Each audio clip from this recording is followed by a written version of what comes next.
Apa condition habuk motor korang lepas 3,000 mileage? Macam motor ni last service CVT masa dia tembak angin apa semua 3,000 mileage yang lepas. Sebelum tu waktu tu dia nak service CVT. Lepas tu dia nak tukar minyak hitam, alang-alang dia nak tengok untuk kita check. Owner ni jenis rajin. Setiap kali 2 kali servis minyak hitam, dia akan tembak angin je bahagian CVT dia. So kita tengok terbuka dulu apa condition CVT korang lepas 3,000 mileage. Padahal baru cuci ni. So kita dah buka. Motor ni dia last servis minyak hitam dengan kita waktu mileage dia 6,000. Dekat 6,000 macam tu lah. So ini dia dah setiap kali 2 kali servis minyak hitam, dia nak servis CVT pula. Right, kita try buka.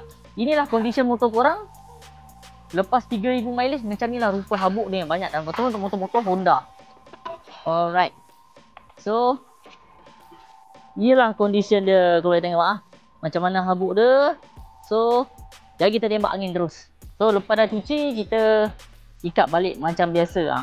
Owner ni jenis yang setiap kali lepas 2 kali tukar servis minyak hitam, dia akan tembak angin. Lepas kali 2 kali servis tukar minyak hitam, dia akan tembak angin. Ini kalau tak pernah tembak angin tu, habuk lagi banyak. Ini sebab dia baru cuci. Waktu 2 kali sebelum tukar minyak hitam. Ni dah kali kedua dia tukar minyak hitam balik, dia cuci balik. Ini cara paling cantik sebenarnya. Macam ni mungkin player dia, owner yang lama main motor scooter ni. So dah tahu trik ni. Kalau betul-betul nak jaga bahagian belting korang, bahagian CVT lah. Trik bahagian CVT ni simple je. Kita nak elakkan habuk yang terlampau banyak bahagian CVT korang.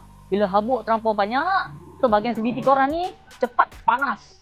So bila cepat panas, bila habuk banyak, geseran pun kasar. So mulalah roller makan, belting cepat crack apa dan sebagainya lah. Itu yang kita tak nak. Ini trik paling kalau kau rajin, boleh buat sendiri kat rumah.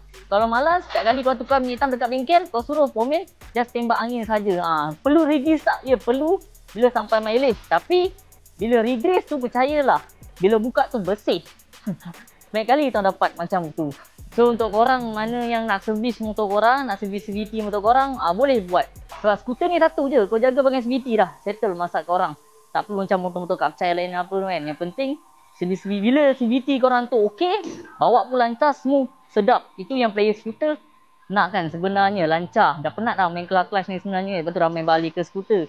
So untuk korang, kita hujung tahun ni pun kita ada package servis CVT. Kalau basic service pun ada, kalau nak full service pun ada. Tengok package apa yang kau nak. Belting share roller pun ada juga sebenarnya. So apa-apa boleh tengok kita dekat ujung video ni.